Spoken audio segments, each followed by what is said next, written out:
All right, let's get started with the case. So here's a 31-year-old female presenting with right iliac fossa pain.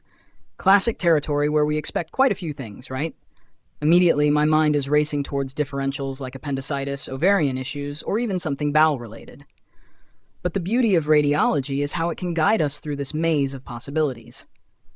Looking at the CT scan in front of me, post-IV and oral contrast, I can clearly see the thickened loop of small bowel right there in the right lower quadrant, extending into the pelvis. It's adjacent to the cecum, which makes me think it's likely the terminal ilium. And what's adding to my suspicion of an inflammatory process is the paramesenteric stranding surrounding that area.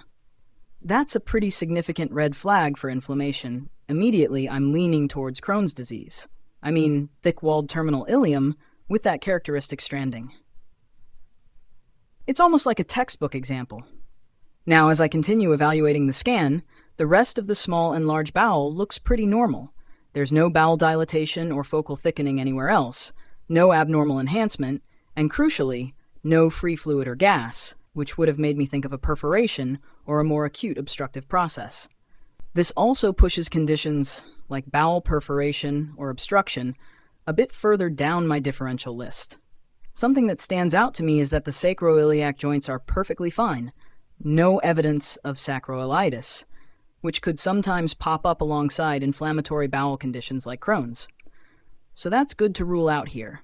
Given what I'm seeing, I've got to say Crohn's disease is really shooting up my differential list. But of course, we're radiologists, and we never close the case without considering the whole picture. Lymphoma, for example, could present similarly with a thickened terminal ilium, especially in a younger patient. And there's also tuberculosis to think about. It's notorious for involving the terminal ilium and cecum. Sometimes you even get that classic coned cecum appearance, which makes me pause for a second. But based on what I'm seeing here, Crohn's is definitely top of the list. At this point, I'd suggest urgent referral to a gastroenterologist.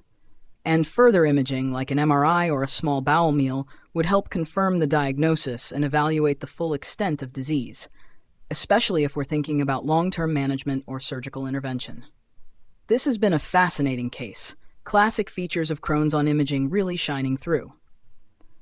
Make sure to subscribe to Radiology Made Easy on YouTube for more case breakdowns just like this.